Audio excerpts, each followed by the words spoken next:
भगवान श्री कृष्ण का जन्म कंस का वध कर समस्त पृथ्वी लोक को उसके अत्याचारों से मुक्त कराने हेतु हुआ था। किशोरावस्था में ही वह गोकुल से मथुरा आ गए तथा दुष्ट कंस का वध किया। कंस की मृत्यु से दुखी उसके श्वशुर जरासंध ने एक विशाल सेना लेकर मथुरा पर आक्रमण कर दिया। इस आक्रमण में उसके साथ शिशुपाल और काल्यवन जैसे शक्तिशाली राजा भी शामिल थे।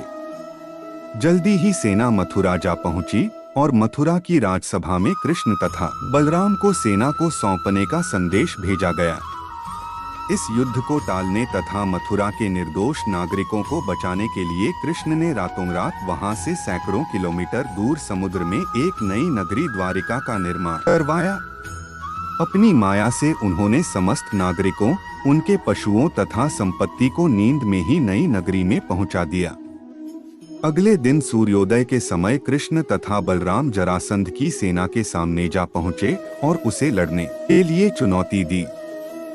जैसे ही जरासंध और दूसरे राजाओं ने कृष्ण को मारने के लिए शस्त्र उठाए, दोनों भाई भागने लगे। उन भाइयों के पीछे जरासंध तथा काल्यवन जैसे राजा भी भागने लगे। कुछ ही देर में दोनों भाई बहुत आगे निकल गए और उनके पीछे केवल मात्र काल्यवन रह गया।